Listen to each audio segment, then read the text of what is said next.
قد قال الله تعالى في القرآن المجيد أعوذ بالله من الشيطان الرجيم بسم الله الرحمن الرحيم وذكر فإن الذكرى تنفع المؤمنين وما خلقت الجن والإنس إلا ليعبدون صدق الله العظيم. قال النبي صلى الله عليه وسلم الدين النصيحة كما قال عليه الصلاة والسلام اللهم صل على سيدنا محمد وعلى آل سيدنا محمد وبارك وسلم. أفضل تشريف پڑھیے. میں نے اس لیے کہا مائک لگاؤ، مائک سے آواز جائے گی، مسئلہ بھی ہے سننے کی بات ان کو بھی فائدہ ہو. اب یہ کہ لوگ مسجد میں دین کی بات سن لیتے ہیں، عورتوں کو بھی دین کی بات سنانے کا اہتمام کرنی چاہیے، ان کا بھی حق ہے. آقا محمد مصطفیٰ صلی اللہ علیہ وسلم کی خدمت میں صحابیات باقاعدہ عورتیں آتی تھیں، آ کے درخواست کرتی تھیں یا رسول اللہ صلی اللہ علیہ وسلم آپ تو مردوں کے سامنے بیان کرتے ہیں، ہمارے لیے کچھ انتظام کیجیے. تو پھر آپ باقاعدہ ان کے سامنے بیان کرتے تھے، کیونکہ جیسے مردوں کے لیے نماز ہے، روزہ ہے، حج ہے، زکات ہے، اللہ کی عبادت ہے، ذکر ہے، فکر ہے، اسی عورتوں کے لیے بھی سب چیزیں جو حرام مردوں کے لیے وہی حرام عورتوں کے لیے، جو حلال مردوں کے لیے وہی حلال عورتوں کے لیے. چند مسائل میں ان کے لیے کوئی گنجائش ہے، باقی سب چیز ایک ہی ہے. تو اور مردوں کو جیسے علم دین کا حاصل کرنا ضروری ہے، ایسے عورتوں کو بھی ضروری ہے. اور بتایا جاتا ہے کہ عورتوں میں اگر دین آ جائے تو بچوں کا دیندار بننا آسان رہتا ہے. مرد لوگ گھروں میں کم رہتے ہیں، صبح سے نکلے چلے گئے، کوئی تو کئی مہینے میں گھر آتے ہیں، کوئی سال میں گھر آتے ہیں. جو دور دراز رہتے ہیں، ابھی لاک ڈاؤن میں ایسا ہوا کہ جو 4 سال تک لوگ گھر آئے نہیں، باہر رہ گئے ابھی تک. تو عورتوں کے حوالے بچے ہیں. عورتوں کا گود سب سے پہلا مکتب ہوتا ہے بچوں کا، وہیں سے ان کے سینے میں، ان کے دل میں دین کا چھاپا پڑتا ہے، اللہ تعالی کی وحدانیت اور کاریگری کا چھاپا پڑتا ہے، رسول اللہ صلی اللہ علیہ وسلم کے اطاعت اور فرمانبرداری کا چھاپا پڑتا ہے. سب ماں کے گود سے ہی پڑتا ہے. آقا محمد مصطفیٰ صلی اللہ علیہ وسلم نے فرمایا کہ ہر بچہ جو پیدا ہوتا ہے، بچہ ہو چاہے بچی، دونوں برابر پیدا ہوتے ہیں، وہ فطرت اسلام پر پیدا ہوتے ہیں. یعنی ان کے فطرت میں ایک چیز داخل رہتی ہے کہ وہ اللہ کے رسول صلی اللہ علیہ وسلم جو اللہ نے دین اتارا ہے وہ ان کے فطرت سلیمہ میں وہ ہوتا ہے. اس لیے کہ اللہ نے عالم ارواح میں اقرار لیا ہے، وہ اقرار کا چھاپا سب کے دل میں پڑا ہے. لیکن اس کے والدین، باپ اور ماں جس مذہب کے ہوتے ہیں، جس طریقے کے ہوتے ہیں، اسی طریقے میں لیتے ہوتے ہیں. کافی ہوتے ہیں اور اگر مجوسی ہوتے ہیں مجوسی بنا دیتے ہیں، نصرانی ہوتے ہیں نصرانی بنا دیتے ہیں نصرانی. جس مذہب کے ہوتے ہیں اسی مذہب میں اس کو لگا دیتے ہیں. اور اسی لیے کہا گیا ہے کہ بچہ جب تھوڑا بڑا ہو جائے، بولنا سیکھے تو سب سے پہلے اس کو اللہ کی اور رب کی آیت اس کو یاد کرو. اور جب تھوڑا سا بڑا ہو جائے تو ہاتھ پکڑ کے ساتھ میں مسجد بھی لے جاؤ. ہمارے فرماتے ہیں 7 سال کا ہو جائے، 7 سال میں سمجھ ہو جائے تو اس سے پہلے پیشاب پاخانے کا خطرہ رہتا ہے. اتنے چھوٹے بچوں اور پاگلوں سے مسجد کو پاک رکھنا چاہیے، جو بچوں کو تمیز نہیں پاخانے پیشاب کا. نماز پڑھے آگے پیچھے دوڑیں گے، دوسرے نماز خراب کریں گے، چلائیں گے. ایسے بچوں کو مسجد میں نہیں لانا چاہیے. 7 برس کے ہو گئے یار، ابھی تو 6 برس کے بچے بھی اتنے سمجھدار ہیں تو 5 برس کے. ایسے بچوں کو مسجد میں لاؤ، نماز کی عادت ڈالو. پھر روایت میں آتا ہے جب 10 برس کے ہو جائے باقاعدہ ڈانٹو، نماز نہ پڑھے. وَاضْرِبُوهُنَّ، ڈانٹ کے مارو.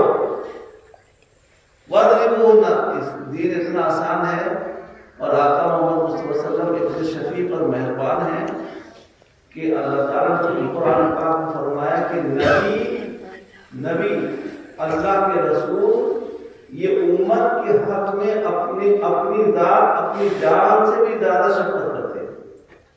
یعنی نبی کو اپنی جان پر جتنی شفقت کرنی چاہیے اپنی ذات پر اس سے زیادہ امت پر شفقت کرتے ہیں. اب دیکھو رات دونوں ہے اللہ سے مغفرت کی دعا مانگ رہے ہیں دنیا میں بھی اور آخرت میں بھی دونوں چیز کو مسئلہ لے لیتا ہے. حشر کے میدان میں لوگ سب پریشان ہوں گے لیکن نبی امت کی بھی پریشان ہوں گے.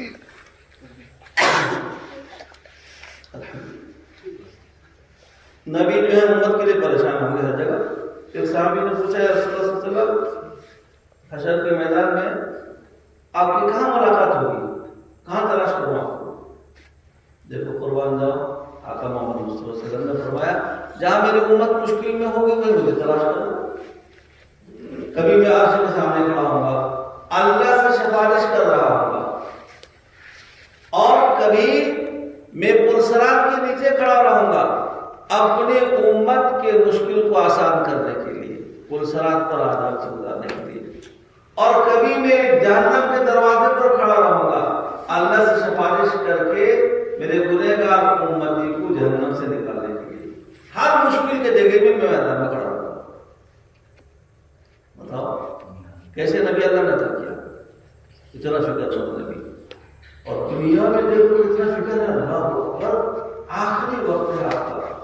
آخری وقت میں لوگوں کو پوچھتا ہے کچھ خواہش ہوتا میرے بچوں کو بلا دو ان کو بلا دو رشتے داروں کو بلا دو جو محبوب کی دنیا میں ہوتے ہیں ان کو آدمی دیکھنا چاہتا ہے اس سے بات کرنا چاہتا ہے وصیت کرتا ہے لیکن قربان جاؤ روح القدس حضرت جبرائیل علیہ السلام حاضر خدمت ہوئے ہیں اور کہے رسول اللہ صلی اللہ علیہ وسلم اللہ نے مجھے بھیجا ہے آپ کا وقت آخری ہے اب آخری کوئی تمنا اور خواہش ہو تو بتاؤ.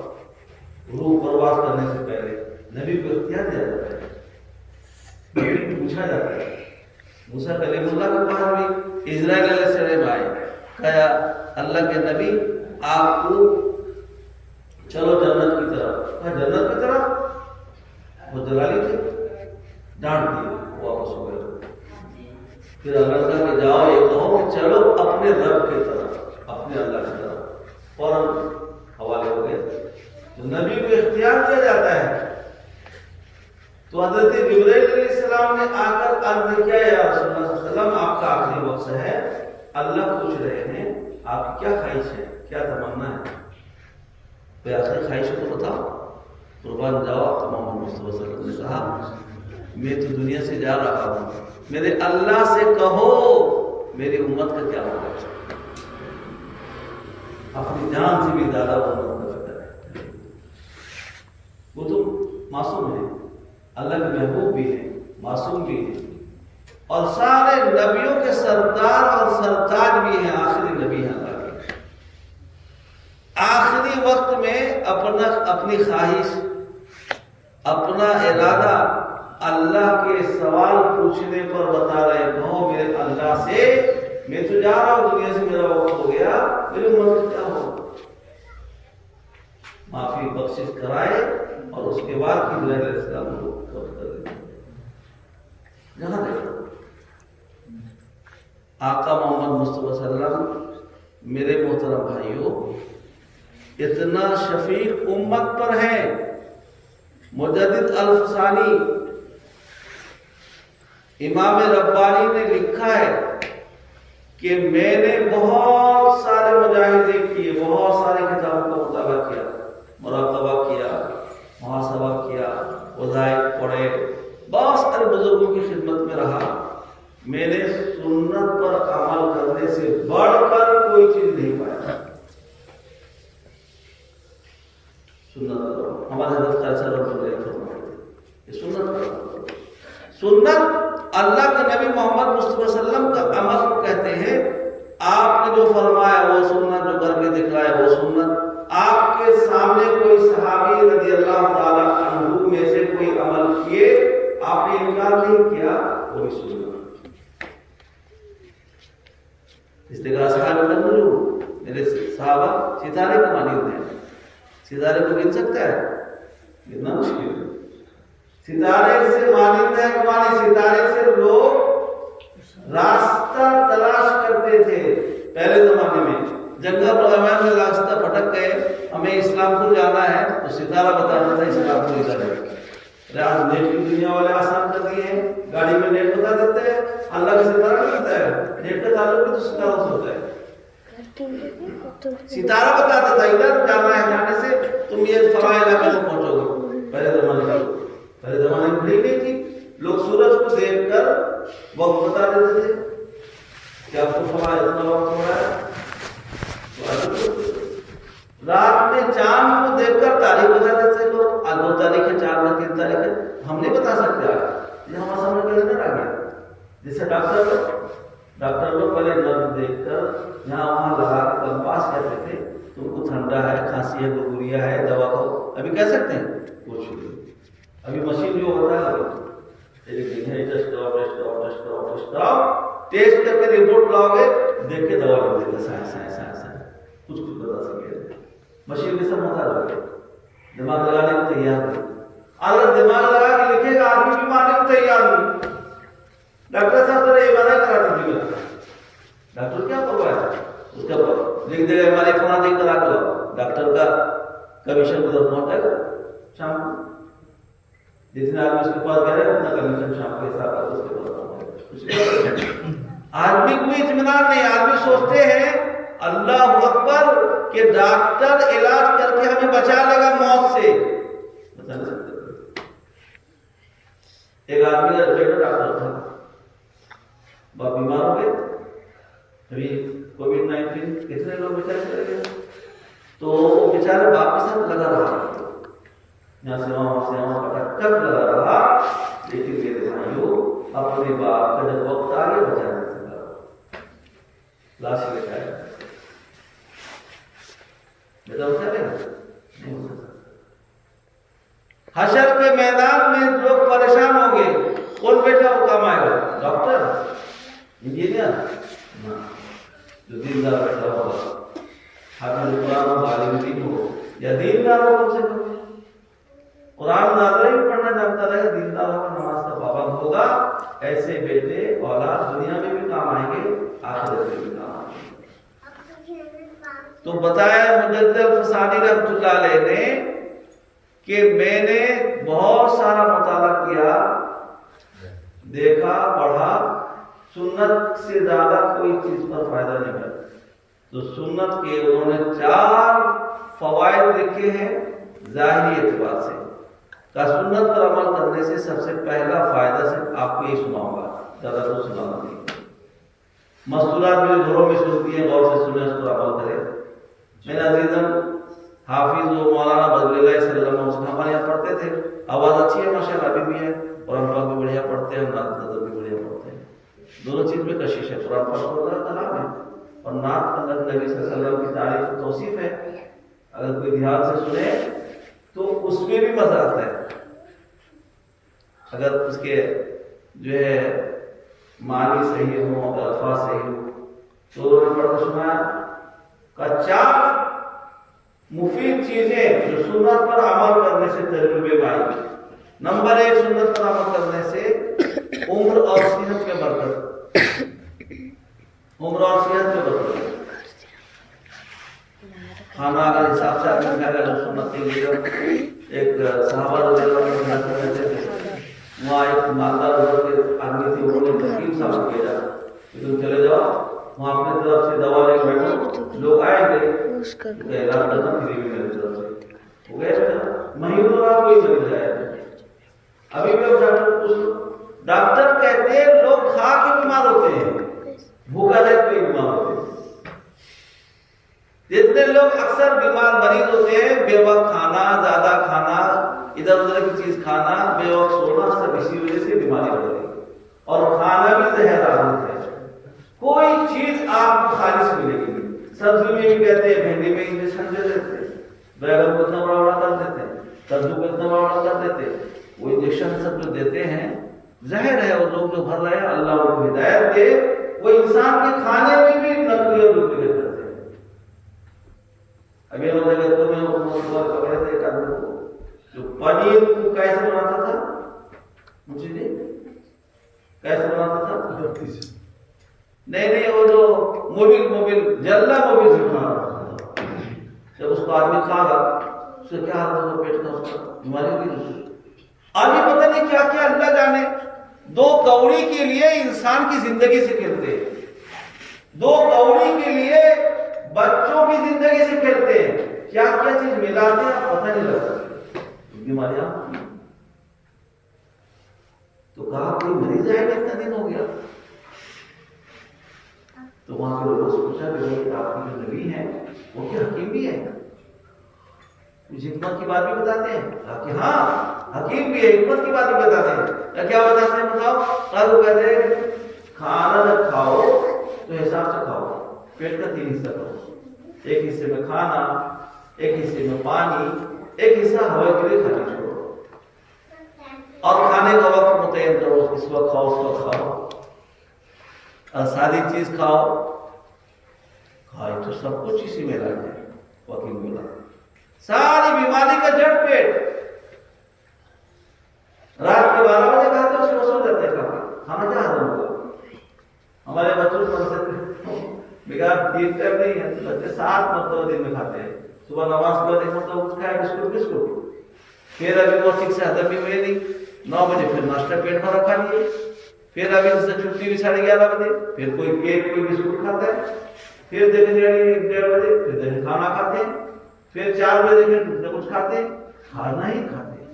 پیٹ بیچارہ انتڑی کو اتنی فرصت نہیں جو کھانے کو ٹھیک سے پیس کے ہضم کرے، غذا کی جگہ میں غذا کو پہنچائے، خون کی جگہ میں خون بنائے، بلغم کی جگہ بلغم بنائے، سب کا الگ الگ کام ہے، تو جام ہو جاتا ہے، بس پھر طبیعت خراب ہوتی ہے، ظاہر بھی نہیں ہے۔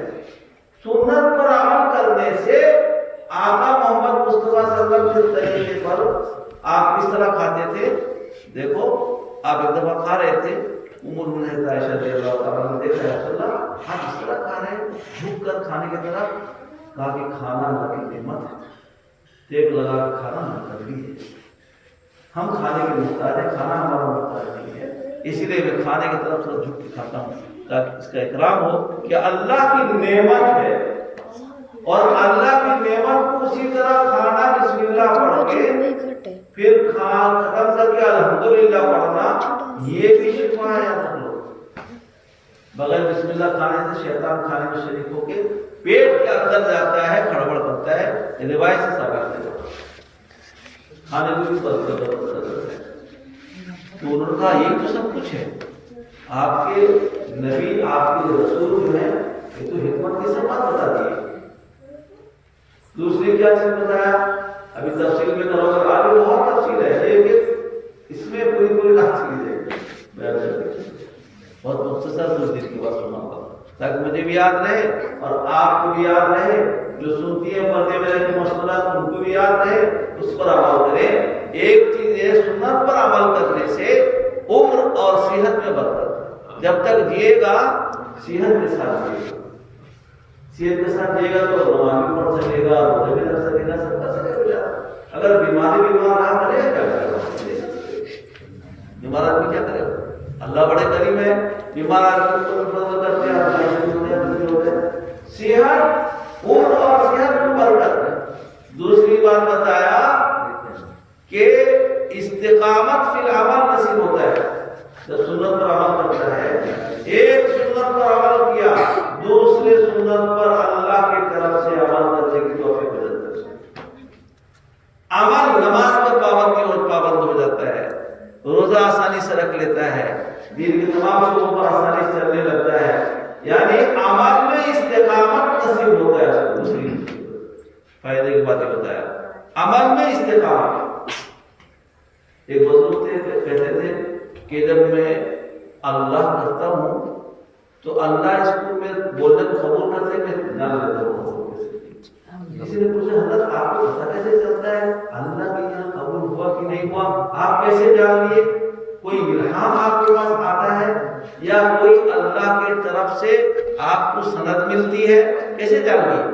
کہا کہ تمہیں پتہ نہیں، جب تم کسی کے گھر جاتے ہو ایک مرتبہ سے 2 مرتبہ گئے، 3 مرتبہ گئے، معلوم ہوا کہ وہ آدمی تمہیں چاہتا ہے، اسی لیے تم کو بار بار بلاتا ہے، اپنے گھر میں بٹھاتا ہے، کبھی چائے پلاتا ہے، کبھی کچھ کرتا ہے. اگر تمہیں ناپسند کرتا تو منہ پھوڑ لیتا اور میں دوبارہ میرے پاس مت آنا. جب دوبارہ گئے تیسرا گئے جانے بار بار بلاتا ہے تو اس کا مطلب تو چاہتا ہے، پسند کرتا ہے. کہا جب ایک مرتبہ اللہ کہا اور دوسرے مرتبہ اللہ کہنے کی توفیق مل گئی تو پہلے مرتبے کا اللہ کو پسند آ گیا. اس لیے اللہ نے پھر توفیق دیا کہ میرا نام پھر سے لو تم بار بار. اسی طرح نماز دیکھو، آپ نماز پابندی کرو، ایک وقت پڑھو، دوسرے وقت اپنے سے توفیق ملے گی. اگر چھوڑو دوسرے وقت بھی شکر سے چلا جائے. ذکر و اذکار پابندی کرو تو پابندی ہو جائے گی. استقامت کی عمل جہاں جانا کہ صبح شام کے اپنے آپ نہ ہو جائے. پھر 2-4 دن تک اسی طرح سے شیطان ہو جائے. اس کا سنت پر عمل کرنے سے ایک فائدہ یہ ہوتا ہے.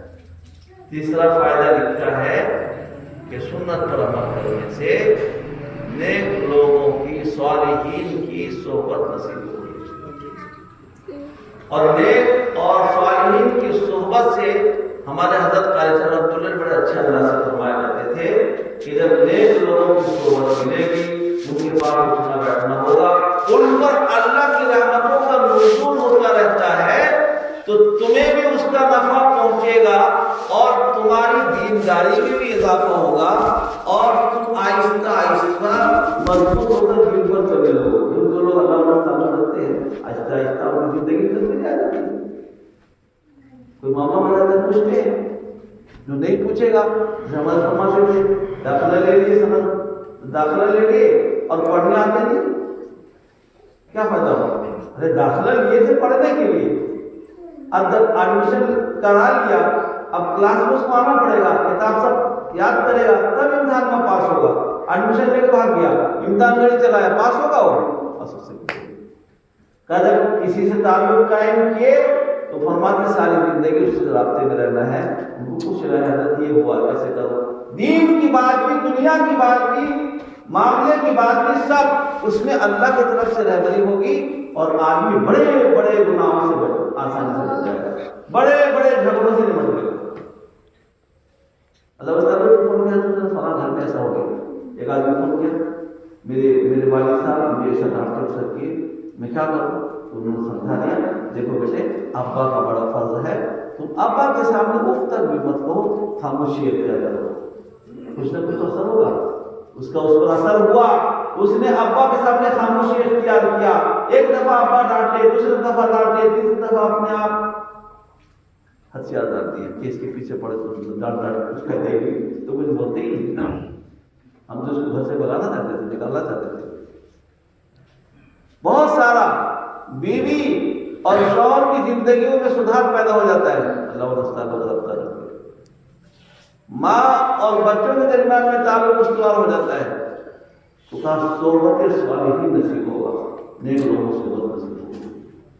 اور چوتھا فائدہ یہ لکھا ہے کہ اللہ کی طرف سے ایمانی روح اور دبدبہ حاصل ہوگا. اس کو دوسرے کی نگاہ میں ذلیل نہیں ہوگا. سنت پر عمل کرنے والا دوسروں کی نگاہ میں باعظمت باوقار ہو جاتا ہے.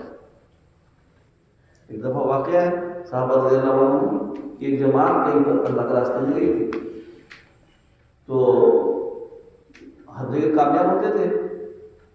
ایک جگہ وقتی طور پر کچھ ناکامی کا سامنا کرنا پڑا، جس سے ہار ہو رہی ہماری. محسوس کیے، رات کو سب بیٹھ گئے، کیا بات ہے؟ ہم ہوتے تو دیکھتے ہمارے پاس کیا کمی ہے، گھوڑے ہاتھی کی کمی ہے، ساز و سامان کی کمی ہے. میرے محترم بھائیوں، سب سے مضبوط ہتھیار الدعاء سلاح المومن، دعا مومن کے لیے ہتھیار ہے. اللہ کی مدد کو اتارے گا. بہت تاریخ گواہی دیتی ہے اس بات کی. لیکن ہم پہلے دعا کے لائق بنے تھے بھی تو نے آپس میں جائزہ دیا کہ کیا سنت ہم سے چھوٹ رہا ہے جس کی وجہ سے دبدبا ہمارا کم ہے. تو ہم اس کو جائزے سے پتہ لگائے مسواک کرنا جو سنت ہے وہ سفر کی وجہ سے اس میں کچھ ساتھی چھوڑ رہے ہیں، آگے پیچھے ہو رہے ہیں. کی وجہ سے ہم ناکامی کا سامنا کر رہے ہیں. لہٰذا ابھی سے سب پابندی شروع کر دو. مسواک سب کرو. اب مسواک جاؤ اور سب جاؤ دیکھو گے اٹھتے بیٹھتے لوگ مسواک کرتے ہیں, چلتے پھرتے مسواک کرتے ہیں, نماز پڑھنے کھڑے ہوئے مسواک کریں گے. ہماری طرح ہم تو نماز کے لیے خالی کرتے ہیں, وہ بہت مسواک کرتے ہیں. صاحب مشورے میں کیا ہو گیا, سب مسواک کرنے لگے. دوسرے دن سب اسی مسواک کرتے, میدان میں کاروبار میں گئے, دشمنوں نے دیکھا کہ یہ تو دانت بجاتے چوبا کھا جائیں گے, بھاگو بھاگو, سب درد. ایک سنت پر عمل کرنے سے اللہ نے ایسا روب دبدبا ڈال دیا, ہماری جگہ بھی نہیں جائے گی اس طرح. کیا ہو گیا ہے اللہ میدان. آپ تاریخ اٹھا کے دیکھ لو, اسلام جتنے بھی غالب ہوا ہے کہیں پر ایسا نہیں کہ بہت زیادہ سال و سامان کے ساتھ غالب ہو گیا نہ, نہتے رہے, کمزور رہے, لیکن عملی زندگی بہت مضبوط رہا اور اللہ سے دعا کا بڑا اہتمام. دیکھو اتنے حالات گئے, کتنے لوگ دعا کرتے ہیں, کتنے لوگ روئے دھوئے اللہ کے پاس توبہ استغفار کی. توبہ استغفار سے اللہ کی رحمت اترتی ہے اور اللہ اپنا فضل اتارتے ہیں بندوں پر کہ میرے بندے میرے طرف رجوع کر رہے ہیں, میرے طرف لوٹ رہے ہیں, میرے طرف متوجہ ہیں. اللہ کی رحمت ان کی طرف. اسی لیے سنتوں پر عمل کرنے سے بہت سارے فوائد ہیں. ان میں سے یہ باتیں, مسواک کے بہت سارے فوائد ہیں. مسواک کا ایک سب سے اہم ترین فائدہ یاد رکھیں, یاد آپ لوگ کریں گے اللہ مجھے اپنے توفیق دے, آپ کو سب سے اہم ترین فائدہ یہ ہے کہ موت کے وقت میں کلمہ نصیب ہوتا ہے. سنت سمجھ کے کریں. یہ خالی دتن نہیں, دتن لا کے صبح گھستے خالی وہ نہیں, نماز سے پہلے وضو سے پہلے موت کے وقت میں کلمہ نصیب ہوگا. میرے آقا محمد صلی اللہ علیہ وسلم پر قربان جاؤ, آخری وقت ہے مسواک. مسواک ام المؤمنین عائشہ رضی اللہ تعالیٰ کہتی ہیں کہ آپ دانت کمزور ہو گیا تھا اور چبا نہیں سکتے تھے اس کو, تو میں اپنے دانت سے نرم کر کے آپ کے منہ میں رکھ کے مسواک کرتی تھی. اتنا اہتمام تھا مسواک. ہمارے پاس کوئی قدر نہیں. جب کسی عمل کو سنت سمجھ کر ایک مرتبہ سبحان اللہ کو قیمتی اور بہت وزنی سمجھ کر پڑھیں گے تو نیکیوں میں اضافہ ہوگا. اور جب دعا کریں گے اللہ کے سامنے ہاتھ اٹھائے ہیں, اللہ کی عظمت, قدرت اور سارے خزانے اس کی قبضے میں ہے, سوچ کر اٹھائیں گے تو ہمارا تمام مسائل ہوگا. نہیں تو دعا ہی رکی رہے گی درمیان میں. مولا ہم میں خود گڑبڑ تو دعا کیسے آگے چلے گی, گاڑی میں رستے میں رک جائے گی. کریں گے عمل انشاءاللہ. اللہ تعالیٰ میں کہیں بھی جاتا ہوں, جنازے کی نماز میں جاتا ہوں, یہ نیت کر کے جاتا ہوں بہت سارے لوگ ہوں گے کچھ 2-4 منٹ دین کی بات سنتا ہوں, بس یہی مقصد. کہیں نکاح میں بھی بلا کے جاتا ہوں تو سوچتا ہوں ایک سنت زندہ ہوگا, مسجد میں نکاح پڑھاؤ, جاؤں گا اور کچھ دین کی بات سناتا ہوں. وہاں دین کی بات سنا جاتا ہوں. دین کی بات پر وہ عمل کریں گے تو اللہ راضی ہوں گے, مجھے بھی نیکی ملے گی, مجھے بھی عمل کی توفیق ہوگی. جہاں بھی جاتا ہوں بغیر کوئی ولیمے میں دعوت کرتا نہیں, بھائی کھانے کے لیے جائیں گے, کھانا تو جہاں آ رہا وہاں ملے گا. ہاں مسجد میں 5-10 منٹ دور کے بعد کیسر کے بعد دین کی بات سنانی ہوگی تو پہنچنا انشاءاللہ. ٹھیک ہے آپ آئیے. حالانکہ جانے سے بعد کوئی لوگ کہیں گے سنا دیجیے بات, لیکن ہاں دین کی بات سنانے کا نیت کر کے بھی جاتا ہوں. کھانے کے لیے سے جاتا ہے, میرے لیے کھانے کا انتظار بہت مشکل ہوتا ہے. کوئی کہیں ذرا ٹھہرے ذرا انتظام ہوتا ہے, جا رہا ہوں روزی ہے, روزی پہلے پہنچتی ہے پھر آدمی پہنچتا ہے. پھر ہم کھانے کے انتظام میں یہاں کیوں بیٹھ کے وقت نقصان کریں گے نہ. اسی لیے میرے بھائیوں سنت پر عمل کریں گے, زندگی گزارنے گی اور زندگی کے اندر صحت اور عافیت تندرستی آئے گی, اور پھر انشاءاللہ اللہ کی عبادت میں, عبادت میں, دوسرے کو حقوق ادا کرنے میں مدد تعاون ملے گا. اللہ تعالیٰ میرے لیے بھی آسان فرمائے, آپ کے لیے بھی آسان فرمائے, تینوں سے لے کر چلنا آسان فرمائے. یا رب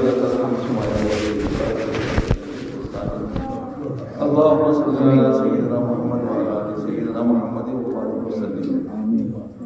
ربنا آتنا في الدنيا حسنة وفي الآخرة حسنة وقنا عذاب النار وقنا عذاب القبر وقنا عذاب الحشر وقنا من فتنة المسيح الدجال ربنا لا تزغ قلوبنا بعد إذ هديتنا وهب لنا من لدنك رحمة إنك أنت الوهاب یا اللہ ہمارے گنہگار ہیں سیاہکار ہیں اقراری بری ہیں گناہوں سے لطپت ہیں اے اللہ آپ کی رحمت سے نا امید نہیں ہیں مایوس نہیں ہیں آپ کے حبیب چہیتے لاڈلے پیغمبر محمد مصطفیٰ صلی اللہ علیہ وسلم سچی خبر دی ہے کہ گناہوں پر نادم شرمندہ ہو کر جو توبہ استغفار کرتے ہیں وہ سارے گناہ معاف فرما دیتے ہیں اپنا محبوب بنا لیتے ہیں اے اللہ ہم اپنے تمام گناہوں سے توبہ کرتے ہیں اے اللہ ہمارے تمام چھوٹے بڑے گناہوں کو معاف فرما دیجیے امت محمدیہ صلی اللہ علیہ وسلم کی طرف سے توبہ کرتے ہیں سب کے گناہوں کو معاف فرما دیجیے جتنے مرد اور مسلمان کو درجہ تک مغفرت فرما دیجیے یا اللہ اپنے فضل و کرم سے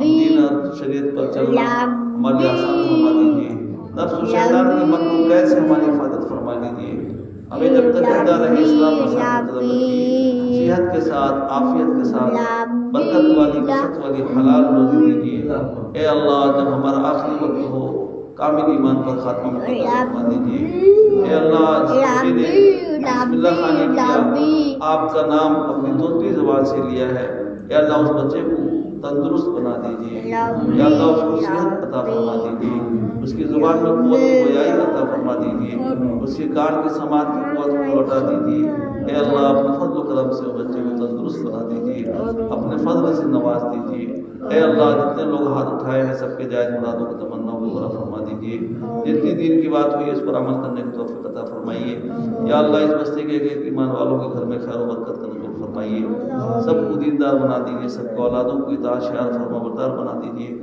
جن کے بھی جو جائز مقاصد ہیں یا اللہ سب کے جائز مقاصدوں کو اپنے فضل و کرم سے پورا فرمائیے مشکلات کو آسان فرمائیے یا اللہ جن مکانات کی بسم اللہ خانی کی گئی ہے اے اللہ ان سب کو بعافیت مکمل فرمائیے تام تکمیل تک پہنچا دیجیے اے اللہ سب کے حاجات و ضروریات کو اپنے فضل و کرم سے پورا فرمائیے یا اللہ ہمارے یہاں کے آنے کے باعث خیر و برکت بنا دیجیے اے اللہ آپ کے نبی صلی اللہ علیہ وسلم جتنی بلائی خیر مانگے نصیب عطا فرما جتنی برائی سے حفاظت ہم سب کی حفاظت فرما اے اپنے فضل و کرم سے ہماری دعاؤں کو قبول فرما آمین یا رب العالمین وصلی اللہ تعالی علی خیر خلق محمد وعلی آلہ وصحبہ اجمعین برحمتک یا ارحم الراحمین۔